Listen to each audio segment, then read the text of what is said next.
வணக்கம். அஞ்ஞான கிறுக்கனில் அடுத்த பகுதி.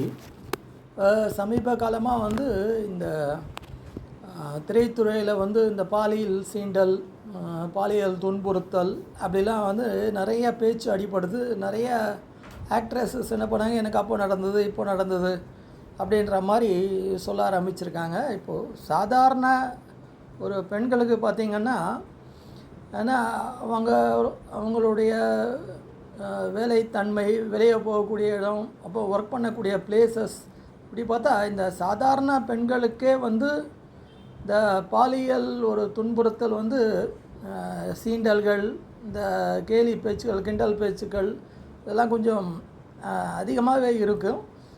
அப்போது அந்த ஐடி இந்த இதெல்லாம் அப்புறம் அது கேட்க வேணாம். ஏன்னா அவங்க ட்ரெஸ் கோடு அது இது சரிசமமாக பழகுதல் இதெல்லாம் எழுதோடனே இது ஒரு தாக்கம் சொசைட்டியில் ரொம்ப அதிகமாக போயிடுச்சு.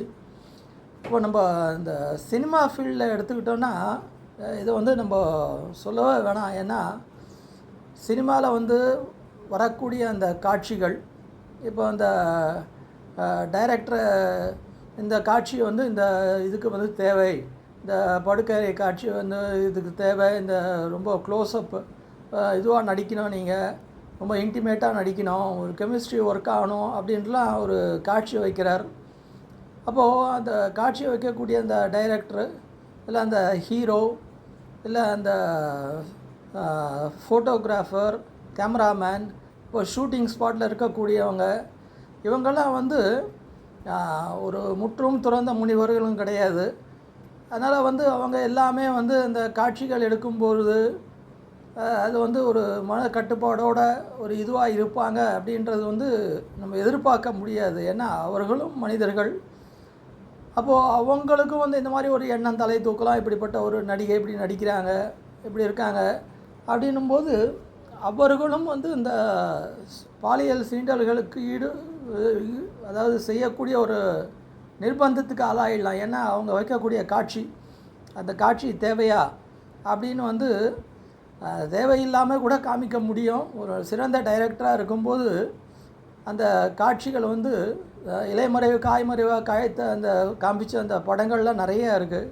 ஆனால் இப்போது காலப்போக்கில் பணம் வசூல் ஆகணும், மக்களை தேட்டருக்கு இழுக்கணும் அப்படின்ற மாதிரி இருக்கும்பொழுது ஒரு இன்டிமெசி காட்சிகள் இதெல்லாம் இருக்கும்பொழுது எப்படி நம்ம ஒரு இவங்கெல்லாம் ஒரு மனசு கட்டுப்பாடோடு இருப்பாங்க அப்படின்ற ஒரு கேள்வி வருது.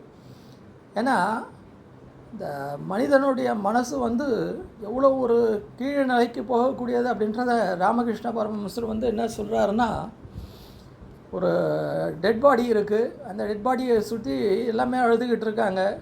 அழுதுகிட்டு இருக்கும்போது அந்த இடத்துல ஒரு பெண் கண்டிப்பாக அழறவன் கூட என்ன பண்ணுவோன்னா தலையை தூக்கி அந்த பெண்ணை ஒரு நிமிஷம் பார்க்கக்கூடிய ஒரு நிலைமை தான் இருக்கும் அப்படின்றது ராமகிருஷ்ணனுடைய ஒரு கூற்று. அப்படி இருக்கும்பொழுது இந்த சினிமாவில் இந்த நடிகைகள் அப்படி சொல்கிறாங்கன்னா அது ஒரு தவிர்க்க முடியாத ஒரு அங்கம். ஏன்னா அப்போது இதுக்கு என்ன பரிகாரம்னு கேட்டால் இந்த நடிகைகள் தைரியமாக சொல்லணும், இப்படிப்பட்ட ஒரு காட்சிகள் வைக்காதீங்க, எப்படிப்பட்ட ஒரு க்ளோஸ்அப் காட்சிகளோ இல்லை ஒரு இன்டிமேசி காட்சிகளோ இப்படி ஒரு காட்சிகளை வைக்காதீங்க. இதை வைக்கிறதுனால தானே மனம் பேதலிக்கக்கூடிய ஒரு நிலைமை வருது.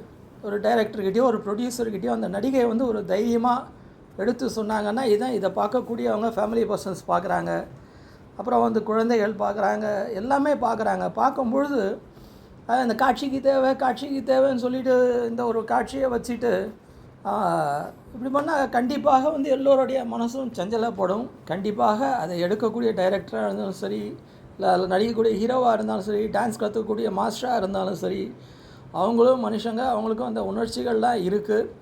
அப்படின்னும்போது இந்த நடிகைகள் இதுக்கு என்ன சிறந்த பரிகாரம்னா, நடிகைகள் தைரியமாக சொல்லணும், இப்படிப்பட்ட காட்சிகள் தேவையில்லை, இதெல்லாம் இல்லாமையே ஒரு காட்சி அழகாக எடுக்க முடியும், ஒரு அன்பை வெளிப்படுத்தக்கூடிய ஒரு திறமை டைரக்டர்கிட்ட இருக்குது, இதெல்லாம் வைக்காமையே செய்ய முடியும் அப்படின்ற மாதிரி இந்த நடிகைகள் என்றைக்கு சொல்கிறாங்களோ அப்பொழுது தான் எல்லோருடைய மனசும் ஒரு கட்டுக்குள்ளே வரும்.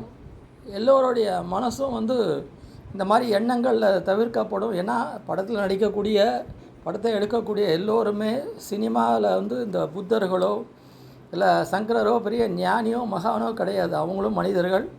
அவங்களுக்கும் வந்து ஆசாபாசம் எல்லாமே இருக்கும்.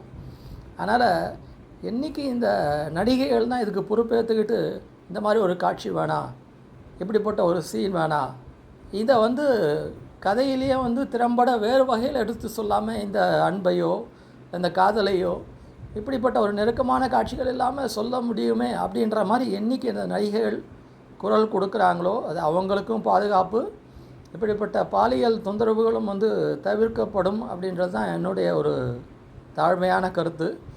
இதை வந்து பகிர்ந்துக்கிறதுக்கு தான் இந்த பதிவு. மீண்டும் ஒரு அடுத்த பதிவில் உங்களை சந்திக்கிறேன். நன்றி, வணக்கம்.